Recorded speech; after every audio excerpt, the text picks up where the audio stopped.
कहीं मिलिंद देशमुख जी, आपको ऐसा लगता है कि भारतीय जनता पार्टी जहां एक तरफ कांग्रेस को खत्म करने के फिराक में है, वहीं कहीं ना कहीं उद्धव बाला साहेब ठाकरे भी उसी निशाने पर है उनके? क्योंकि हाल ही में आपने कई ऐसे घोटाले बाहर निकाले हैं जिनमें काटोल ग्रामीण क्षेत्र के गांव की सड़क का डामरीकरण का बहुत बड़ा आपने करोड़ों का मुद्दा बाहर निकाला था, जो बावनकुले जी के अगेंस्ट में था। और वहीं आपने एक हाईवे के तरफ में 80 साल के करीब पुराना पीपल का झाड़ जो बीचों बीच रोड में होने के वजह से ये एक्सक्यूज दिया गया कि इसे काटा जाना जरूरी है। तो आपको नहीं लगता कि कहीं ना कहीं वो राजनीतिक षड्यंत्र का आप शिकार हो रहे हैं? 100% ऐसा है। इनका बोलना यह है आज के टाइम में कि हम जो भी करेंगे, एक तो आंख खुले करके देखो, कान बंद कर लो, मुंह बंद कर लो, हम जो करेंगे।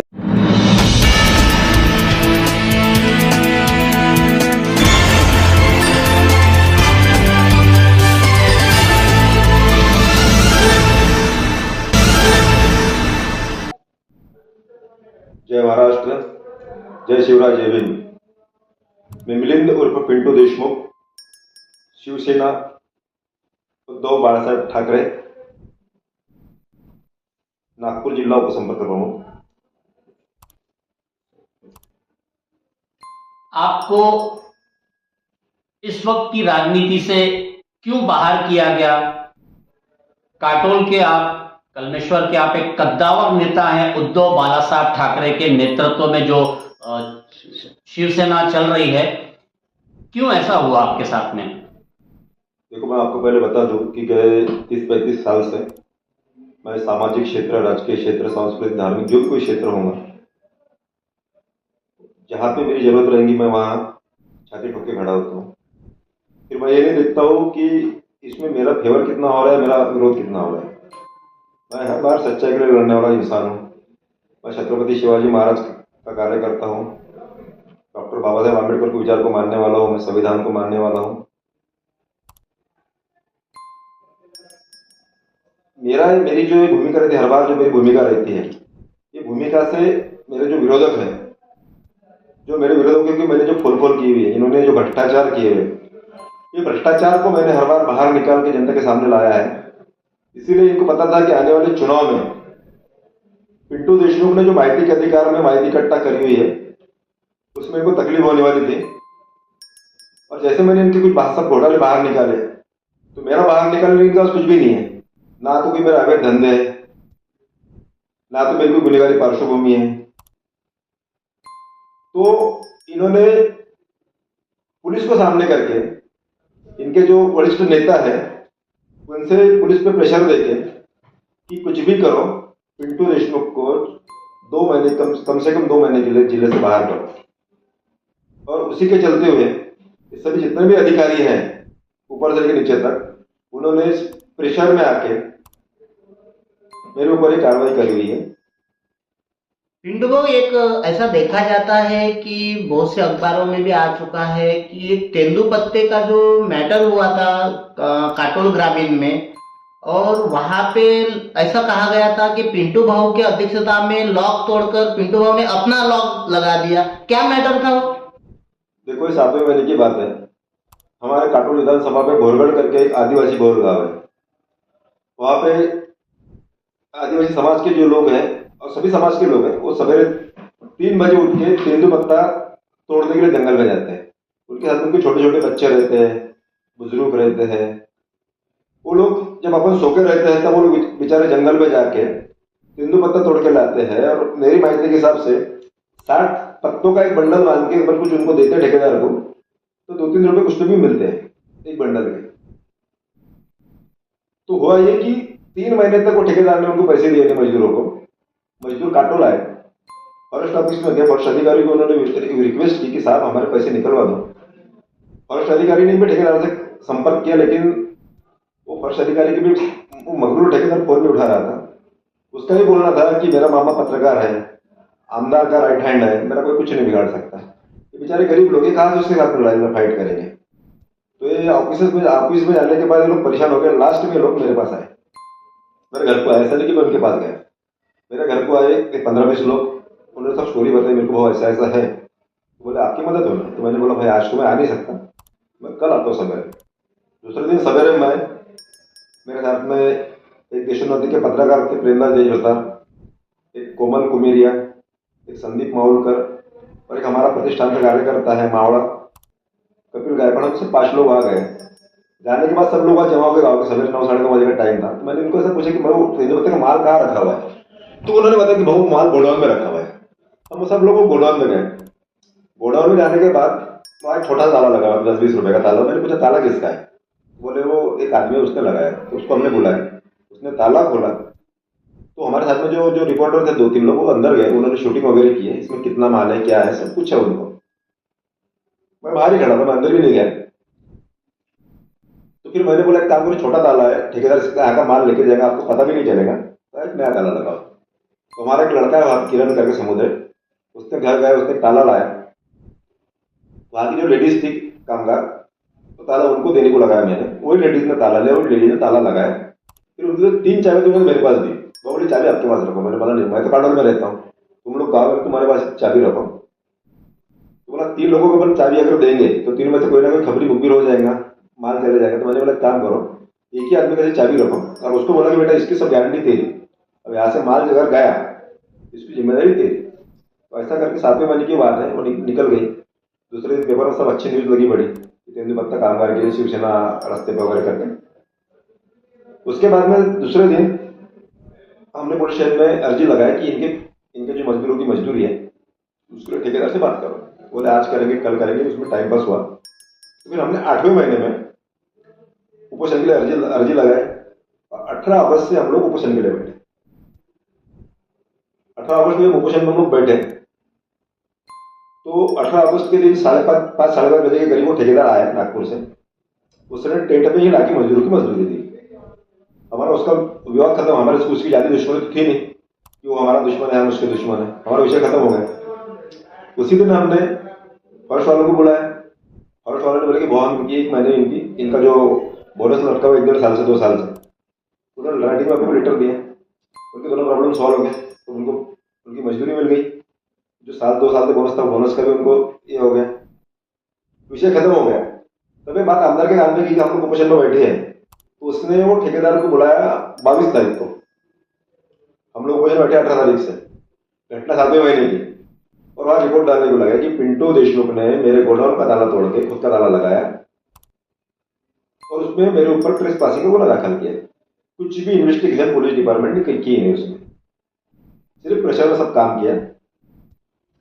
और वहां पे जो रिपोर्ट में जो लिखा हुआ है उप सरपंच का नाम लिखा हुआ है कि उप सरपंच ने मुझे बोला, वो ठेकेदार बता रहा है रिपोर्ट में कि हमने पिंटू देशमुख को रोकने की बहुत कोशिश की, भैया ताला मत लगाओ, उन्होंने सुना नहीं, उन्हें ताला लगा दिया। दूसरा एक जो मुकदम लड़का है तेंदुपत्ते वालों का 38 में से एक लड़का जो मुकदम रहता है, उसका नाम डाला कि उसने मुझे फोन करके बताया कि भैया पिंटू देशमुख ने अपने गोडाउन को ताला लगाया। जबकि 2 लोगों का बोलना कि भैया हमने इसको ना फोन किया ना इसको हमने कुछ बताया। ये सब उसने झूठी मनगढ़ंत कहानी बनाई। उसको आमदार का सपोर्ट है। जितने भी काटोल विधानसभा में अवैध धंधे चालू है, जितने भी अवैध धंधे वाले पूरे आज के टाइम में वो विधायक के पास है। अभी कल का आपने लेटेस्ट प्रोग्राम सुने होंगे, एक युवा बीजेपी युवा मोर्चा का जो अध्यक्ष है उसके पास से 34-35 किलो गांजा बरामद किया। लेकिन मुझे कल से लोगों के फोन आ रहे हैं कि वो गांजा इतना नहीं, गांजा का जो संख्या है गांजे के किलो की वो बहुत ज्यादा है। ये प्रेशर में सिर्फ ये कम दिखा रहे हैं, प्रेशर में कम दिखा रहे हैं, एक्चुअली जो क्वांटिटी है बहुत ज्यादा है और कुछ कैश भी है।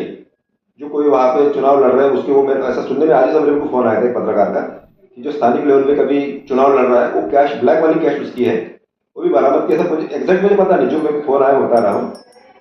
तो इनके जो मेरे बारे में मेरे काम करने का जो स्टाइल है, तो मेरे नाम से इनके पेट में गोले जमा हो रहे हैं, इसलिए इन्होंने अपने अधिकार का दुरुपयोग करके मेरे ऊपर सुड़ भावना से कार्रवाई कर ली है। कहीं ना कहीं मिलिंद देशमुख जी, आपको ऐसा लगता है कि भारतीय जनता पार्टी जहां एक तरफ कांग्रेस को खत्म करने के फिराक में है, वहीं कहीं ना कहीं उद्धव बालासाहेब ठाकरे भी उसी निशाने पर है उनके? क्योंकि हाल ही में आपने कई ऐसे घोटाले बाहर निकाले हैं जिनमें काटोल ग्रामीण क्षेत्र के गांव की सड़क का डामरीकरण का बहुत बड़ा आपने करोड़ों का मुद्दा बाहर निकाला था, जो बावनकुले जी के अगेंस्ट में था। और वहीं आपने एक हाईवे के तरफ में 80 साल के करीब पुराना पीपल का झाड़ जो बीचों बीच रोड में होने के वजह से ये एक्सक्यूज दिया गया कि इसे काटा जाना जरूरी है। तो आपको नहीं लगता कि कहीं ना कहीं वो राजनीतिक षड्यंत्र का आप शिकार हो रहे हैं? 100%। ऐसा है, इनका बोलना यह है आज के टाइम में कि हम जो भी करेंगे, एक तो आंख खोले करके देखो, कान बंद कर लो, मुंह बंद कर लो, हम जो करेंगे, हम जो भी नंगा नाच करेंगे तुम्हारे को देखना पड़ेगा। हम हुकुमशाही की तरफ जा रहे हैं। ऐसा लग रहा है कि मुझे अपन जो हमारा देश है, संविधान के से चढ़ने वाला देश अभी हुकुमशाही की तरफ जा रहा है। जब तक हमारे लोग, जब तक हमारे युवा, जब तक संगठित नहीं होंगे, खड़े नहीं होंगे, विरोध करना सीखेंगे नहीं, तब तक ऐसा ही चलता रहेगा। हो सकता है आज मेरा तड़ीपार किया, आज मुझे इन्होंने जिलाबंदी की तड़ीपार किया मेरे को, कल और किसी को करेंगे। जो इनका विरोध करें तो तड़ीपार करेंगे। इनका बोलना है कि हम जैसा करेंगे ऐसा। एक मराठीमध्ये एक कहावत आहे, तुम्हाला ऐकायला जरा वाईट वाटेल थोडंसं, की म्हैस जनते हल्याची फाटते, त्रास म्हशीला होते, हल्याची फाटते। तशी आपल्या गावातल्या विधायकची झाली आहे। तसं या निवडणुकीत त्याला माहित आहे, त्याला माहित होतं की पिंटू देशमुख जर गावात राहिला तर आपले नक्की फाडणार आहे, आपले घोटाळे कुठं बाहेर काढणार आहे, आणि तुम्ही काढणार मला त्याच्यावर अजून माझ्या 2-4 केसेस जरी लागल्या तर मला काही फरक पडणार नाही।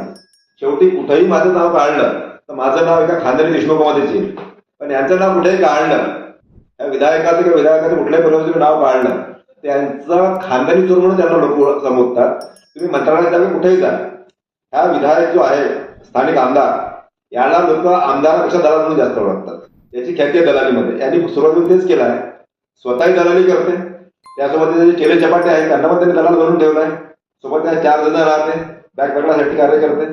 तिथे गेल्यावर मुंबईत त्याला कपडे धुवायला लावते, तिथून जाऊन सांगतात भाऊसोबत गेलो होतो, भाऊची पूर्ण कामं करते मुंबईत। यांचा भाऊ म्हणजे आका यांचा, याचं नाव ठेवलं मी चिंदीचोर आका। याला फक्त कमिशन मध्ये मजा येते, कमिशन खाण्यात मजा येते। आज नगरपालिकेमध्ये जेवढे ठेके आहेत जवळपास 90% ठेके यांच्या घरामध्ये आहेत। यांचा भाऊ ठेकेदार, यांचा बाप ठेकेदार, यांची बहीण ठेकेदार, यांचा पोरगा ठेकेदार, नवीन पोरगा ठेकेदार, जुना पोरगा ठेकेदार, जेवढे पोरगे सगळे ठेकेदार आहेत यांचे।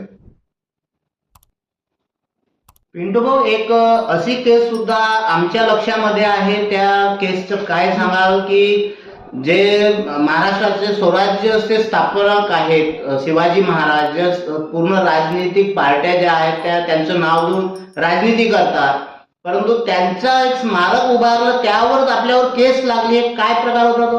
कसं आहे, महाराष्ट्राचा आराध्यदेव राजे शिवछत्रपती यांना मी त्रिवार मानाचा मुजरा करतो, त्यांचा मावळा आहे। नेहमी मला मालूम होतं की आमचं जे गाव आहे काटोल नगरीचे आहे, हे ऐतिहासिक गाव आहे। आमच्या गावाचं नाव आहे कंतोलापूर। ह्या गावामध्ये कंतोल नावाचे एक राजे होते, त्यांचं ते नगर आहे। त्याच्यामध्ये अजूनही तुम्हाला पुरातन अवशेष पाहायला मिळतील जर तुम्ही डीपमध्ये गेले तर। पण हे चोट्टे जे आहेत, हे चिंदीचोर आहेत, यांना कशासोबत काही देणं घेणं नाही, यांना फक्त माझे कमिशन। तर माझ्या मनामध्ये एक गोष्ट नेहमी चालत होती की आपलं गाव एवढं मोठं गाव, प्राचीन गाव, ऐतिहासिक गाव आहे, आपल्या गावात कुठे महाराजांचं नाव नाही। म्हणून 2016 मध्ये आम्ही एक नगरपालिकेचं कॉम्प्लेक्स बनलेलं होतं।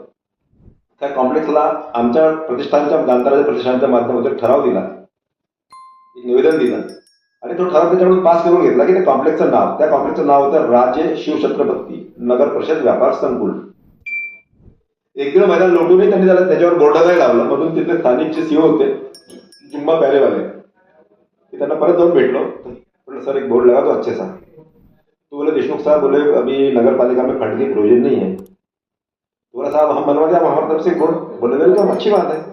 तर त्यावेळी आम्ही त्यांना 1 लाख रुपयाचा डिजिटल बोर्ड बनवून दिला आमच्या प्रतिष्ठानाच्या माध्यमातून, आणि 25,000 रुपये ध्वज बनवून दिला, जो कॉम्प्लेक्सच्या वर लागलेला आहे। तुम्हाला फेसबुकवर दिसेल त्याचे जुने फोटो पाहाल तुम्ही। त्यावेळेस आम्ही 2016 मध्ये, आजपासून 10 वर्ष आधी 1.25 लाख रुपये आम्ही डोनेशन दिलं आमच्या प्रतिष्ठानच्या माध्यमातून, कुठलाही गाजावाजा न करता आजपर्यंत सुरू होता। आता 2025 मध्ये त्यांचे जे चमचे आहे, बीजेपीचे चमचे आहे, त्यांनी परत ठराव घेऊन सीओवर प्रेशर आणून या कॉम्प्लेक्सचं नाव बदलावा, कॉम्प्लेक्सचं नाव बदलायला ठराव दिला। जर ठराव मला माहीत झाला, मी विरोध केला, मी 308 मध्ये कलेक्टर साहेबांकडे अपील केलाय, ते पेंडिंग अजूनपर्यंत।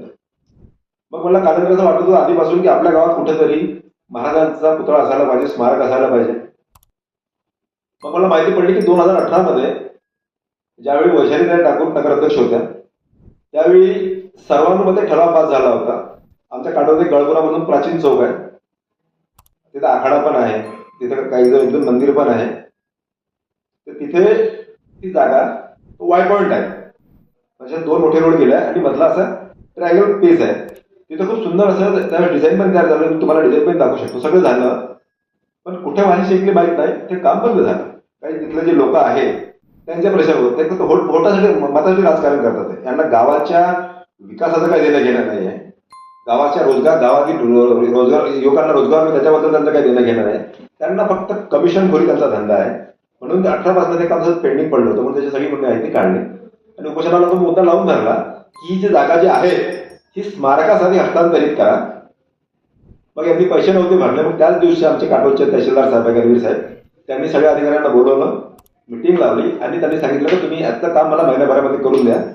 मग मी त्या मोजणी डिपार्टमेंटचे अधिकारी कोकाटे त्यांच्या मागे लागून तिथून तो एक चलन तयार करून घेतली. नगरपालिकेला चलन मी स्वतः द्यायला लावली, जसं का माझ्या घरचं काम आहे, फक्त महाराजांचं काम आहे म्हणून मी स्वतः जाती लक्ष घालून ते चलन पास करून घेतली. आता नगरपालिकेचे पैसे भरले होते मोजणीसाठी.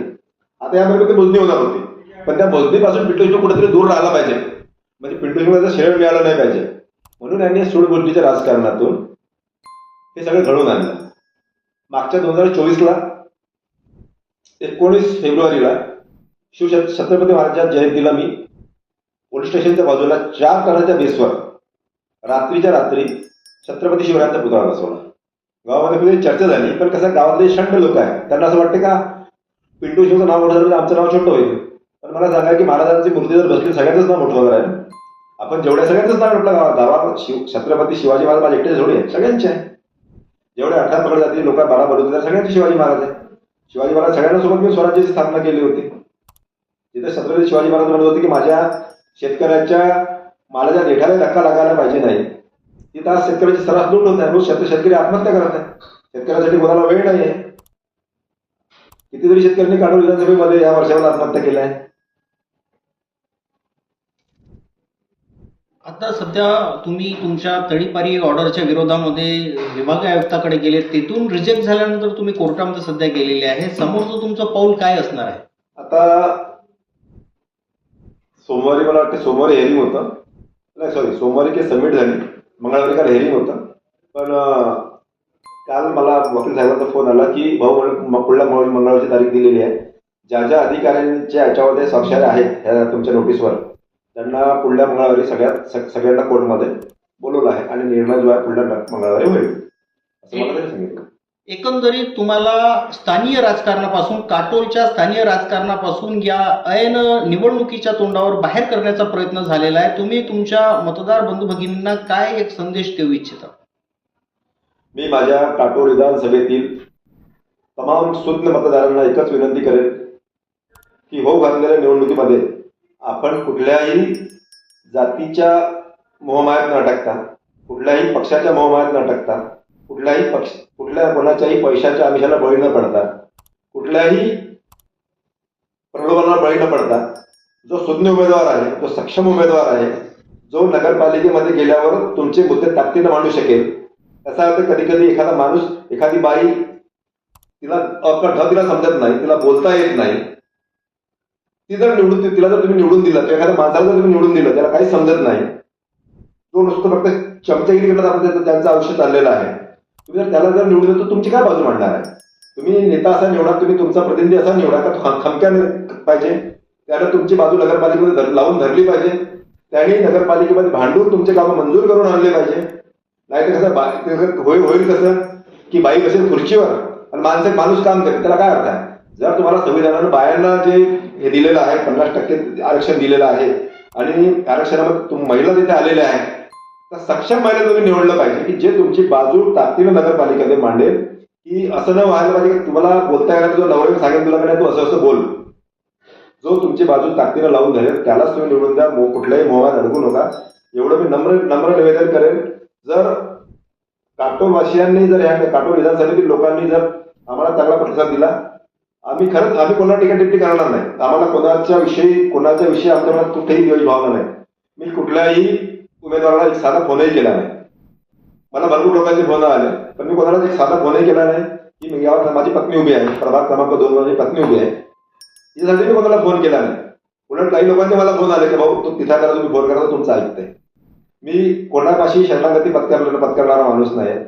तुम्हाला मदतीसाठी सांगू शकतो. आता तुम्ही जे बोलले की भाऊ तुम्हाला नेहमी नेहमी बदनाम करण्याचा प्रयत्न होतो, त्याच्यावर मला एक उत्तम उदाहरण मी असं देईल की तुम्ही जर इतिहास जरी तुम्ही 350 वर्षाचा जरी इतिहास तुम्ही काढून पाहिला, तर जेव्हा जेव्हा जो जो योद्धा शरण येत नाही तेव्हा त्याला बदनाम केलं जाते. त्यासाठी कसं आहे, म्हणते तर चोराच्या उलट्या बोंबा, कसा हा किस्सा आहे. म्हणून मी लढणारा योद्धा आहे, मी रडणार नाही, मी रडतही नाही आणि कोणाला रडवतही नाही. पण मला आले 2-3 लोकांचे फोन याच्या आधी 5 तारखेला 6 तारखेला, एक वेळा आपण भेटून घेऊ, बसून जाऊ. नाही, मला बसायचंच नाही ना. सेटलमेंट आणि पिंटू देशमुख दोन्ही 2 टोका वेगवेगळे. कमिशन खोरी माझा धंदा नाही, ज्याचं त्यांनी करा. त्यांनी अजून माझ्या लेखून केसेस लावून मला काही फरक पडत नाही. माझी बायको समजदार, तिला माझ्या नवरा कसा आहे, माझ्या आईला माझ्या पोरगा कसा आहे, माझ्या पोरांना माझा आपला बाप कसा आहे. मला एवढं समजते की माणसाची बाहेर जेवढी इज्जत आहे घरी घरी माणसाची इज्जत पाहिजे. त्या चोट्ट्यांची घरी इज्जत त्यांच्या बायकांना शिवाय देते, म्हणून त्यांनी माझ्याविषयी जास्त विचार करू नये. अंतिम आपसे एक सवाल का जवाब जानना चाहेंगे. उद्धव बाला साहब ठाकरे आने वाले जो चुनाव है इस वक्त, उस पर किस तरह से रणनीति तहत कार्य कर रहा है, कितने उम्मीदवारों को उन्होंने मैदान में उतारा है दबंगई राजनीति को खत्म करने के लिए? देखो कैसा है कि मैंने आपको पहले बताया कि हम काटोल नगर पालिका में पूरे 25 लोग और एक नगर से 26 सीट लड़ाने वाले थे. लेकिन ये जो मैंने आपको एक कहावत बताया मराठी में की भैंस की रहने की, वो कहावत पूरी तरह से लागू होती, इनकी पूरी फट गई थी और ज्यादा फटने वाली थी. इसलिए इन्होंने मुझे चुनाव से बाहर रखा. हम जब 26 सीट लड़ने वाले थे, हम वहाँ 5 सीट लड़ रहे और 5 सीट पे हमारे को अच्छा रिस्पॉन्स है. देखते हैं जनता जनार्दन जो हमारे को आदेश देंगी वो हमारे को मंजूर रहेगा. हम कायदे को मानने वाले लोग हैं, हम संविधान को मानने वाले लोग हैं. और मेरे बारे में जो कोर्ट में केसेस चालू है, जो कोर्ट मेरे ऊपर निर्णय देगा वो निर्णय मुझे मंजूर रहेगा. जय शिवराज, जय महाराष्ट्र, जय भीम.